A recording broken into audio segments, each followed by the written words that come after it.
Hi, I'm Jessica Skarzinski with Cure Magazine, your guide to every stage of the cancer experience. As patients continue to feel the impact of the COVID-19 pandemic, we sat down with Dr. Mike Cusnir, a medical oncologist with Mount Sinai Medical Center. Here, we talk with him about his work as a member of the Scientific and Medical Advisory Board of the Debbie's Dream Foundation and about how patients with stomach cancer can navigate the current global health crisis. Thanks for joining us today, Dr. Cusnir. To start, how did you come to be aligned with the Debbie's Dream Foundation? So I had the privilege of meeting Debbie since she was local to us here in South Florida, and through a common person that I used to know from the pharmaceutical side with that when I used to be doing research with her in the past.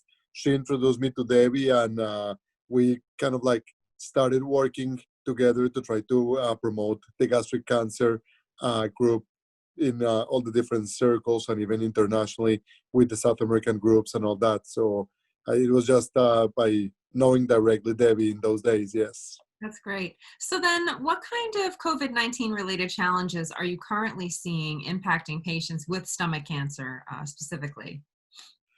So how much specific is to stomach cancer? I don't know, but it's just in general with the cancer patients.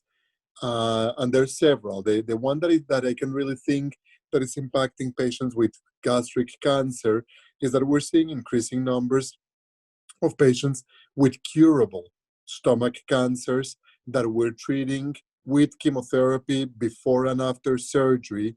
And a lot of those patients are super scared of getting treatment for a curative cancer in the era of a pandemic that could weaken their immune system and get them to a certain point more vulnerable. Yeah. So then are you seeing any challenges in your day-to-day practice? And if so, how are you addressing them?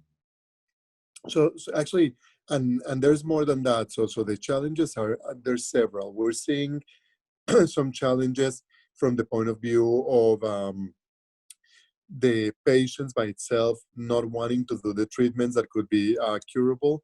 But then even on the challenges on the things that may not sound that important but are super important from the humane point of view is that as we have needed to close our um, treatment centers to only patients and not have family members, and the family members are not getting the same level of information as when usually an oncology visit could have 5 6 people besides the patient in the room that want to see what's going on and learn a little bit more and have opinions about what to do, and it just listen to what we say and be able to transmit to the patients as well afterwards. We're having essentially just private conversations with the patients where some of the information doesn't go in the same way. And even the telemedicine visits, I just think that the person to person versus a telemedicine visit such as this Zoom interview, it's not the same. So all those are challenges.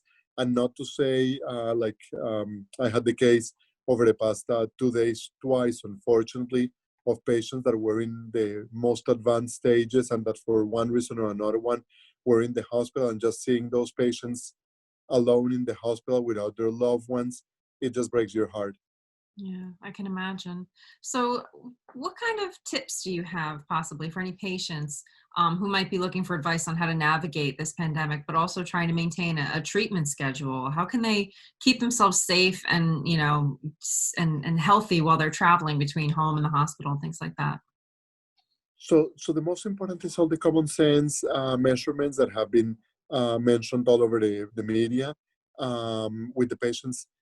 Definitely, this has been a learning process.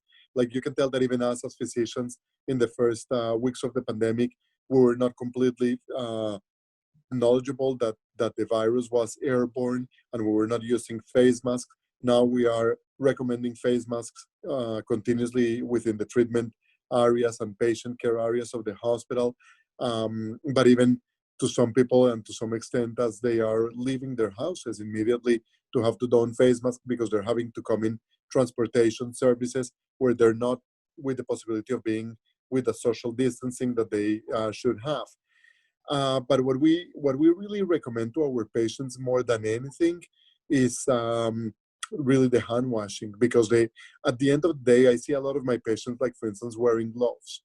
And as somebody that used to do surgery on a previous lifetime, and knowing how difficult it is to maintain sterility of the gloves that you have in your hand, if you think that you're not touching anything with gloves that you have when you're walking out of your house, it is much more likely that they're giving you a false sense of security than an actual protection. So I prefer my patients not to wear gloves and to wash their hands viciously all the time. That every time that they're going to do anything, first wash your hands, then do it. And it doesn't matter if it's eating, if it's working on your computer, because you don't know if the computer that you're working is a station that somebody else had been working before. So essentially, before and after, you have to wash your hands. Yeah. So then, can you go a little bit into the efforts that the Debbie's Dream Foundation is making to kind of help educate and support patients right now? You're doing your part, in clinic, but then, what's this organization that you're involved with? What are they doing? Yeah, to the best of my knowledge, they've had a tremendous amount of outreach into the community to make sure that they put resources out for the general public to be able to go. We did a webinar that it was very well attended, to try to inform of the different things. And there's a lot of things that are common sense that people may not know. Just like for instance, that if you can go to a pool, like for instance here in South Florida, the weather has been nice enough that people have been able to be on the outside a little bit more. And there's a lot of those discussions that were important to have with patients, but the amount of resources and questions that have been answered through their website is just amazing, the service that they provide. That's great. So lastly, do you have any advice for patients or even survivors or caregivers of patients who may be concerned about how to handle the pandemic right now? they we wish that we would have more information. Unfortunately, we don't. And I get this question even from friends and family members, and not even just patients.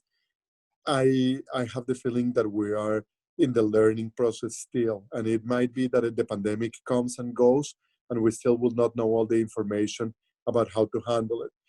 I think that it is important to be really present for everybody.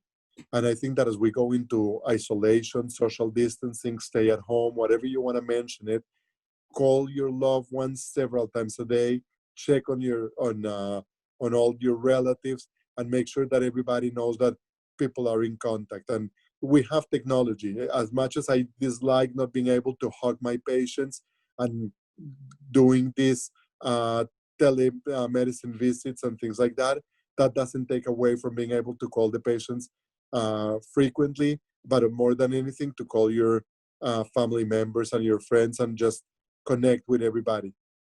You touched on it just a little bit before, but I want to go into a little bit more detail. How is this impacting you, not just as a clinician, but as a person? Like you said, you miss not being able to, really see your patients on a face-to-face basis and hug them and kind of be there for them. How is that kind of impacting you? It's been tough, and I cannot call at all that I've been on the front lines, even though that I have to go to the hospital every day and had several patients in the COVID unit that I had to be participating of their care. And it still kind of like brings you kind of like to your own sense of responsibility, but on the other hand, also to your own sense of vulnerability, that you might be at risk. And we know that it doesn't respect age, as much as we talk that it's really something that affects more patients over the age of 70. Unfortunately, we've seen patients die in their 40s and even younger, and it's something that affects everybody, and nobody's exempt and can tell that that's not something that it's not with me. But the biggest issue that it has been affecting us is that I've been doing oncology for more than 20 years. And essentially, when patients walk into my office, they know that I'm going to be giving them chemotherapy that, in my eyes, is just controlled poison, that we're trying to poison their cancer without excessive poisoning of their body. And in 20 years of practicing this, I've never seen people walk into my office so scared. But by the same token, I've never been so scared of giving those medications to those patients. After more than 20 years of practice, to see that you're giving something that may impact in the next week their survival, and not because of the treatment, but by all the environmental issues that are going around. But it does affect you. And then just the social level and the social isolation that it has put us as physicians, it's actually interesting. Like when we leave the hospital and we're wearing scrubs that we have not worn for many years, and we walk, like for instance, to buy something in a store as we're leaving the hospital, and you could almost see that people walk away from you because you have scrubs, and it's reasonable. I think that it's. I'm not saying that I'm criticizing that people move away from the healthcare workers as we are on the streets. I just respect that completely, but it's actually a scary time. It's something that I cannot say that any of us envisioned that we would have lived. Yeah, it affects everybody, and Yeah. on some level, but yeah. Well, thank you so much for taking the time to talk with us today. For more cancer updates, research, and education, be sure to visit us at curetoday.com and follow us on Facebook, Twitter, and Instagram.